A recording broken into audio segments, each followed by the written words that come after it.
Knight or bishop, which one is really better? In this video, we'll break down the truth behind good knights versus bad bishops, why bishops dominate in open positions, and how the bishop pair can completely take over the board. Whether you're a beginner or an intermediate player, you'll finally understand when to trade, when to keep, and how to make these pieces work for you. Let's dive in. Okay, I will start by briefly explaining what type of positions do bishops and knights like. So this position that you see on the board is bishop versus knight, and in this case, bishop is better than the knight. Why? There are two main factors which makes this bishop on d2 better than this knight on c4. The first factor is that it is an open position. It's very important. Whenever the board is very open, there is a lot of scope for the bishop. For example, after bishop to c3, f6 pawn can be targeted, and after defending it, you can also pressure this pawn on b6. And what I want you guys to notice is that after a couple of moves, white can simply bring this king to e2 and d3, and there's not much that black can do because black cannot bring the king, otherwise you lose the pawn. And this actually gets to the second point which I want to mention, and that is that you want the opponent's pawns to be fixed on the same color complex as your bishop. So for example, in this case, we have a dark square bishop. That means that we want our opponent's pawns to be on dark squares so we can target them. If these pawns were back here instead, f6, g5, h6, if these pawns were on f7, g6, and h7, then we would not be able to target them because a dark square bishop cannot target pawns on the light squares. However, in this case, because these pawns cannot easily move forward and because they're stuck on dark squares, our bishop can target them very easily. So those are the two things that the bishop really loves. Now, what does the knight love? So let's take a look at this position. You're going to notice that a lot of pawns are still on the board. The position is not very open. The center is kind of closed. The bishop does not have a really good scope. So there are also two things that knights love. One of them is closed positions. This position is somewhat closed. It's not as closed as it could be, for example. There are more closed positions in chess. However, it is a semi-closed position, which benefits white in this case. And in most of the cases, when there are many pawns on the board and the position is closed, it's going to benefit the knight. And the second thing knight loves is weak squares, specifically outposts, or even if they're not outposts, knight loves weak squares. Why? Because it can target and control a lot of squares. In this case, knight to d5 is not quite as strong, but in a middle game, if there were multiple pieces on the board, the knight on d5 would be significantly more useful. In this case, it's sort of an endgame scenario, so knight c4 is actually just a bit better, just specifically to target this pawn on d6 and to activate the knight. And then let's say bishop goes back to defend it, and the knight jumps to a5, b6, knight to c6, and after a couple of captures and a couple of remaneuvers, we are able to get this knight to d5 in a way where we are targeting this pawn on b6, which cannot be defended because all the pawns, as you can see, are set up on the dark squares. This bishop is stuck defending these pawns, and it does not have enough time to defend this pawn on b6. If it went here, we would not even take the pawn. Of course, we would take the bishop. So just to recap, bishops love open positions and the pawns that are fixed or stuck on the same color as that bishop, and knights love closed positions and weak squares. Okay, let's take a look at this position, and in this position, black is the one with the bishop pair. And you're going to notice that even though these bishops are not centralized, they're still very powerful when it comes to an attack and when it comes to controlling the squares around this white king. So it's black to move in this position, and black plays this move knight to f4. Rook takes e7, queen takes e7, rook takes cannot be played because there's queen to d8, and this is a huge problem because this bishop is going to be lost. So queen takes has to be played. queen to f1, and knight to e2 check, queen to f1 just to guard all the squares over here, and then knight e2 check, and rook d8 by black. And now you're going to see the true power of the bishop pair. White plays rook to e1, hoping that everything is fine here. However, no, everything is not fine. As a matter of fact, it's the opposite of fine. This king is getting checkmated.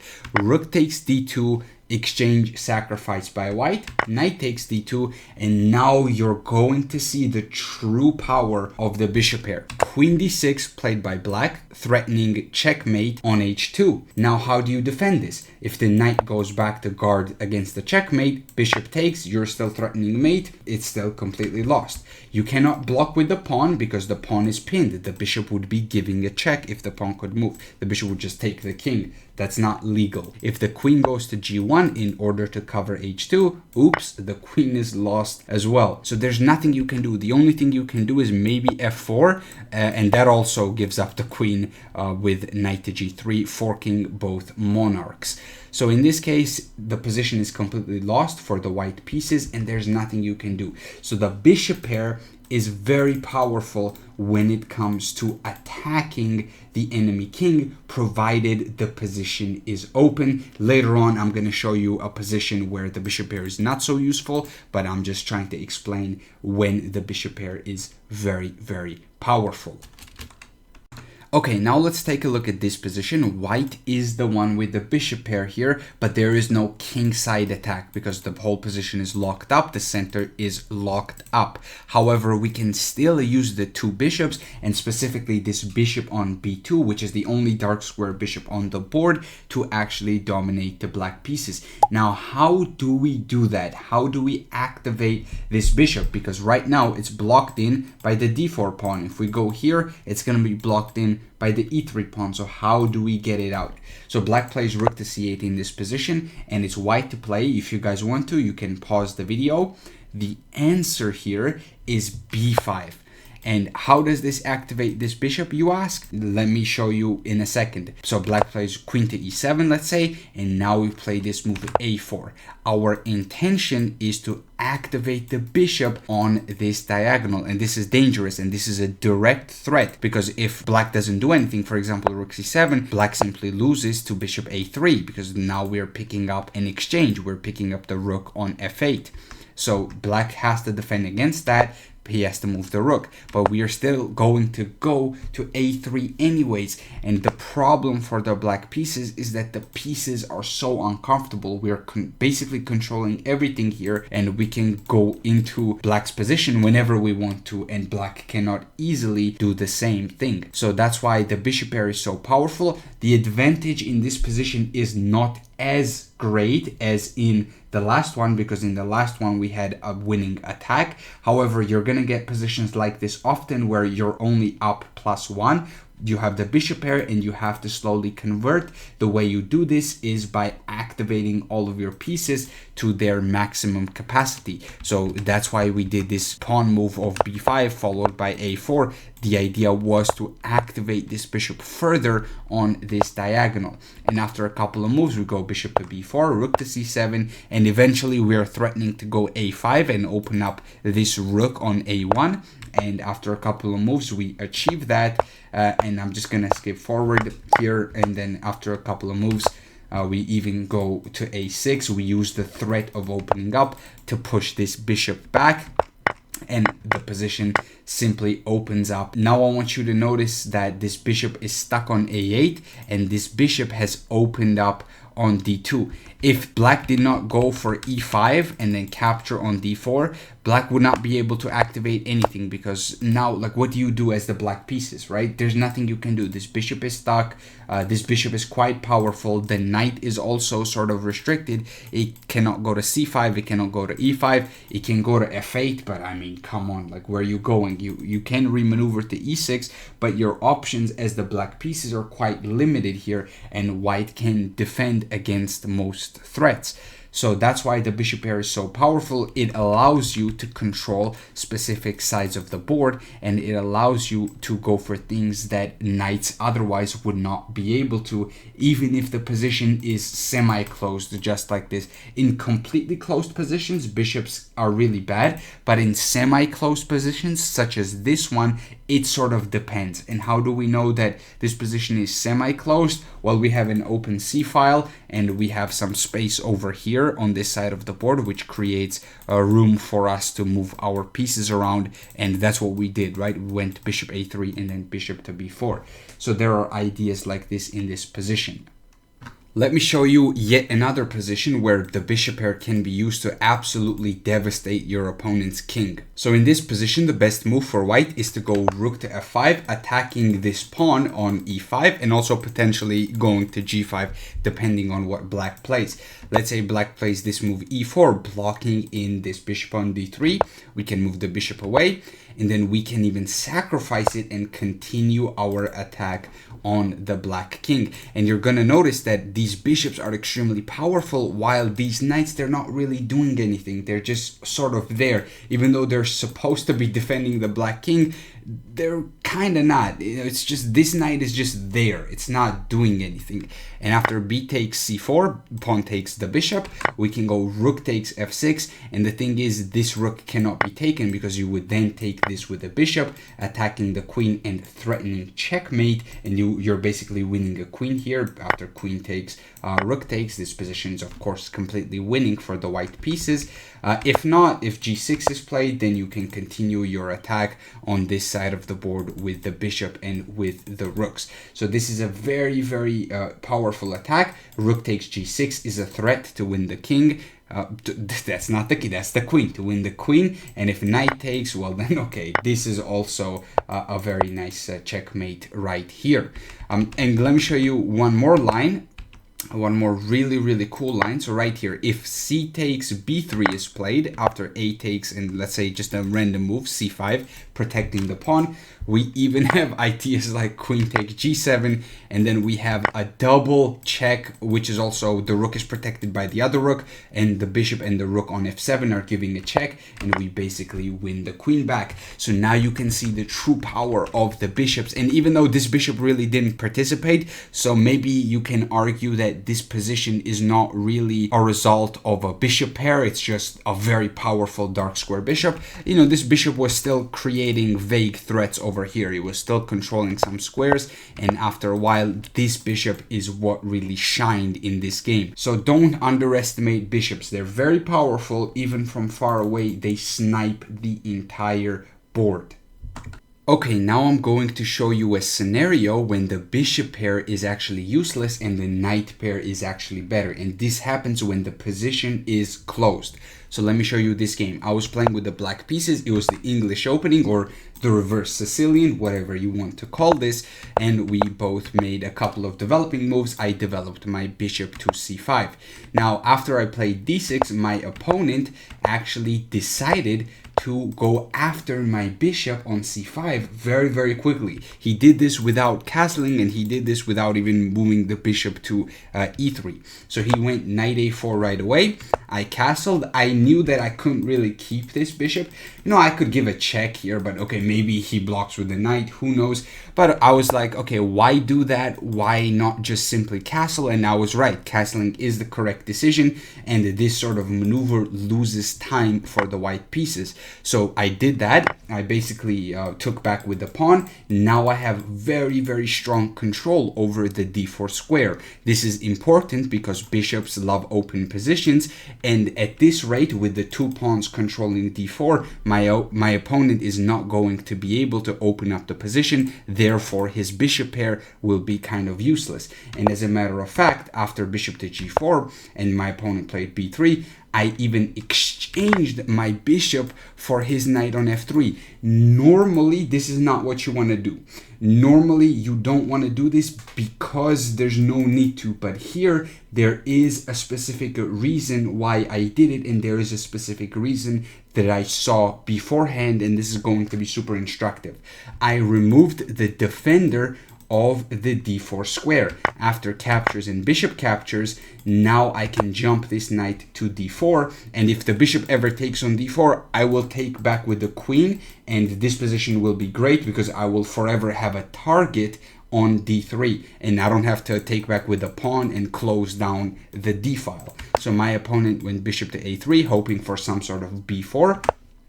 I went queen d6, controlling the b4 square, further defending it. My opponent played rook to c1, I played rook d8, and he went for this b4 pawn break, which turned out to be a mistake. After captures, he thought that maybe he would get some tactics with this move c5, but I out-tacticked his tactics. I captured on f3, and then I captured on d3, and this c5 move pretty much did not really matter that much. I went up a pawn. Of course, my opponent won back the pawn on b4, but at the end of the day, I have an extra b pawn, and then I went on to convert this position. So I'm not going to show the whole game. The link to the studies in the description. You can check it out if you want to. It was not a very clean conversion, though. I did lose the advantage at some point. But the main point is that I did not care that my opponent was actually trading his knight for my bishop, because I was winning time and I was not allowing the position to open up, which sort of nullified his bishop pair advantage. Okay, now we're going to talk about scenarios where the knight is actually better than the bishop and the knight dominates the bishop. These are called good knight versus bad bishop scenarios, and there are even some openings based around this whole concept. So let me show you one such opening. One of them is the Stonewall Dutch. So let me make a couple of moves here and I will show you what the structure is. We have this structure right here, where the pawns are set up on light squares, f5, e6, d5, c6, and you're going to notice that the dark square bishop is black's strong bishop and the light square bishop is black's weak bishop. So in this case, we would benefit very much from trading off this dark square bishop for black, and that's why we play this move bishop to a3. Now, after bishop to a3, black does not really have a lot of good options. Let's say black takes. I don't think taking is the best move. I'm not necessarily showing you all the best moves here. I just want to highlight the idea. I don't think taking is best. I think probably queen e7 is slightly better. So takes on a3, knight takes a3, and then castles by black. Now, a very, very nice rerouting idea for the white knight here, this is not really the video topic, but it's still pretty cool, is this rerouting idea. Knight from a3 goes to c2, e1, d3, and then to e5, or maybe this knight goes to, probably the f knight goes to e5. So rerouting this knight is very important, and after a couple of moves, I will show you what happens. We get a position like this. We go knight to e5, takes, king to h7, guarding against the fork here, and then here we go bishop takes e4. We're basically getting rid of this very powerful knight that's on e4.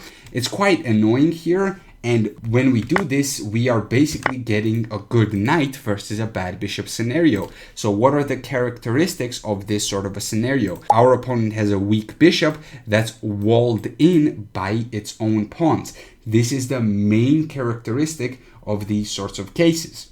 And let's say we close the position down with pawn to c5, and after bishop to d7, we can even go f4, trying to close the position down over here.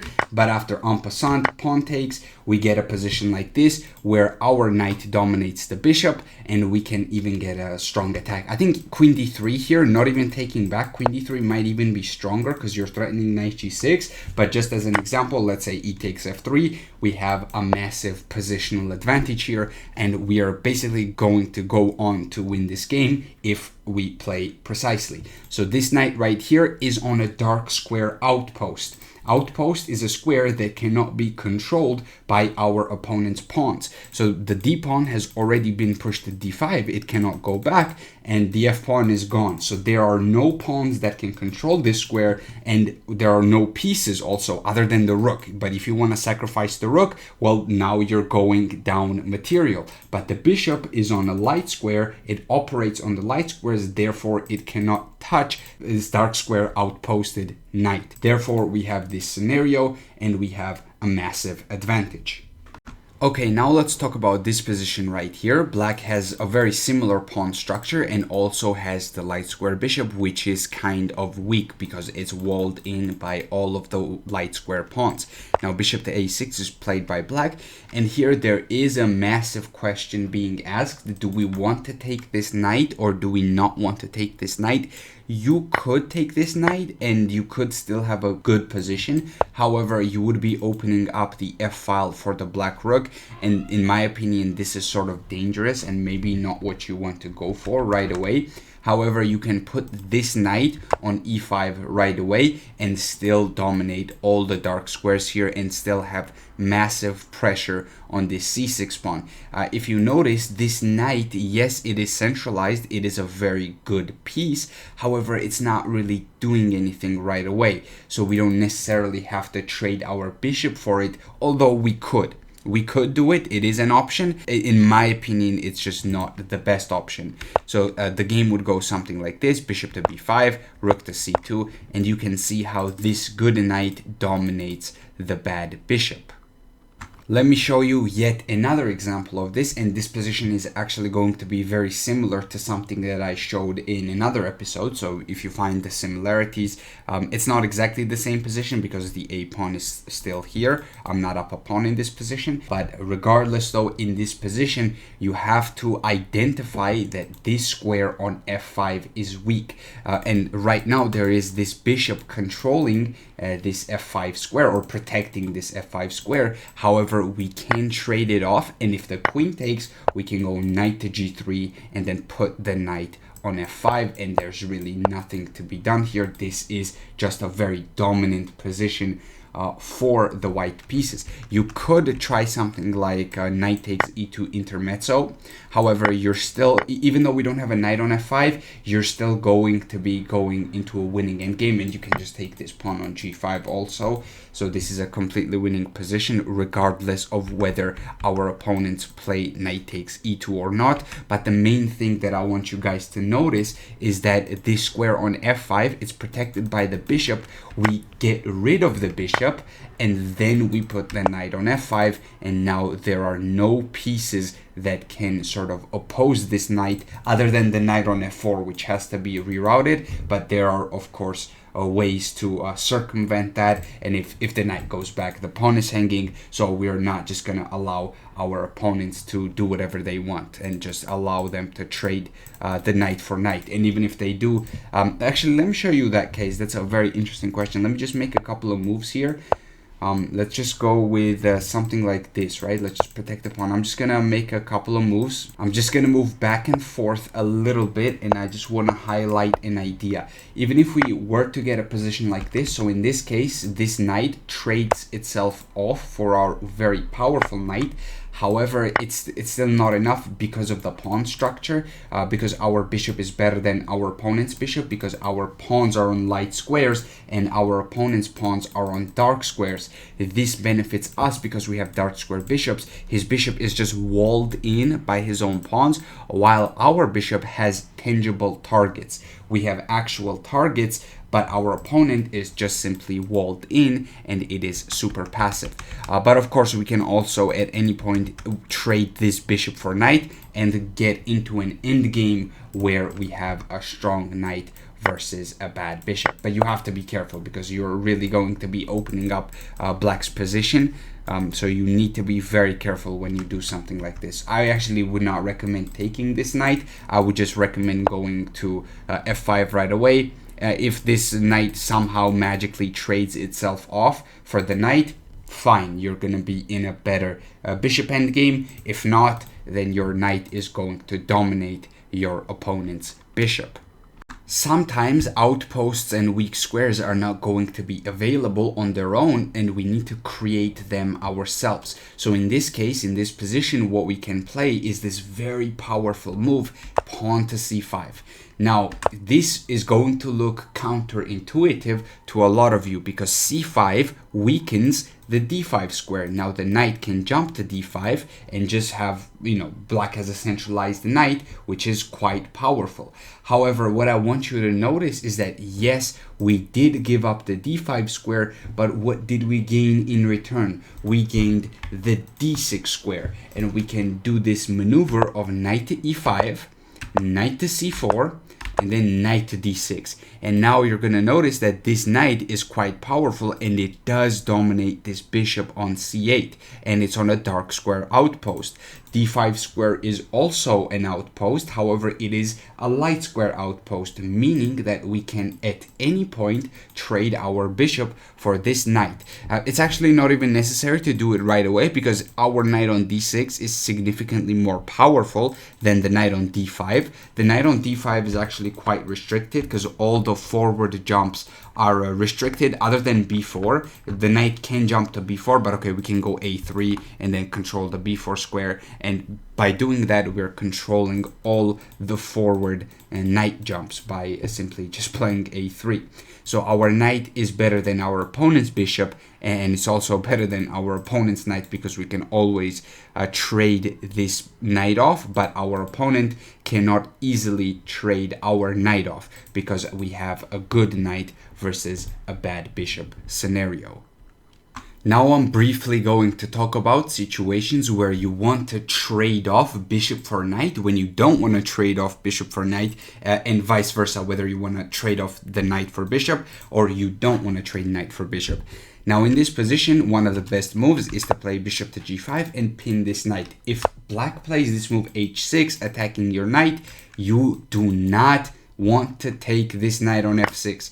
This only allows black to develop, the black queen develops the f6, and you have not gained anything from this exchange. Yeah, you can jump the knight into the center, fine, the black queen will go back, black will move the knight, play c6, and then your knight will be kicked out of the center of the board. So you want to be very careful when you trade off bishop for knight. There needs to be a reason why you trade it off. So let me show you a reason where you do want to trade it off. So in this case, this is the Nimzo Indian defense, and if you go bishop to b4, one of the variations here is this move pawn to a3.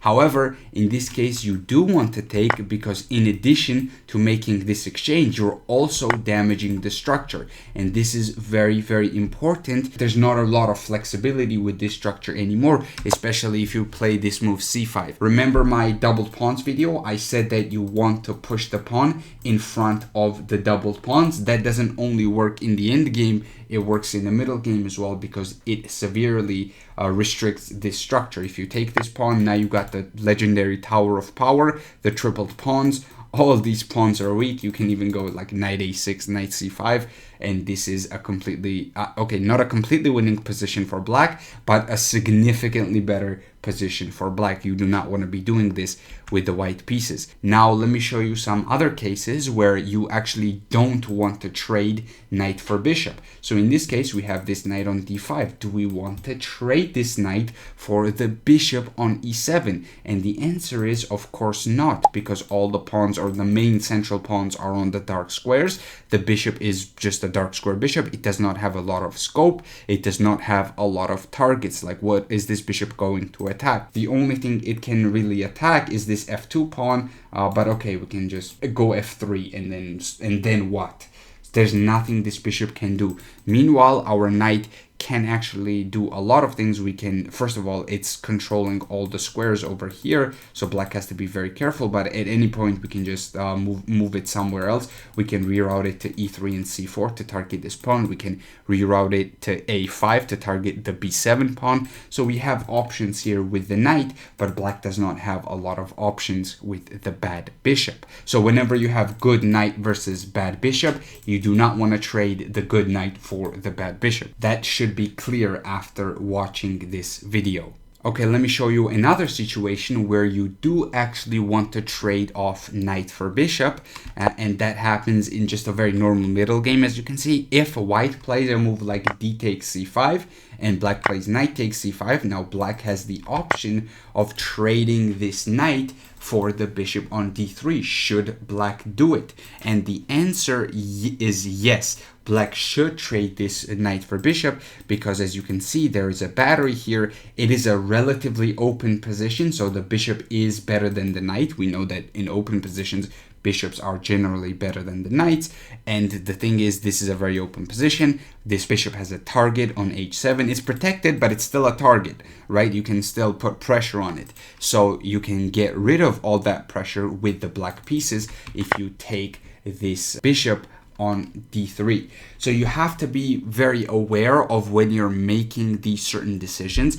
You need to get something in return. You do not just want to be taking for the sake of trading and nothing else. Don't do that. And don't also restrict yourself and say that, oh, I don't like trading pieces. You know how some people say, I don't like trading pieces, or I always trade pieces.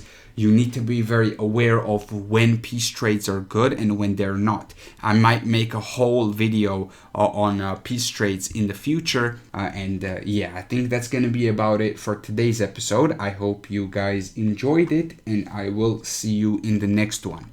Peace.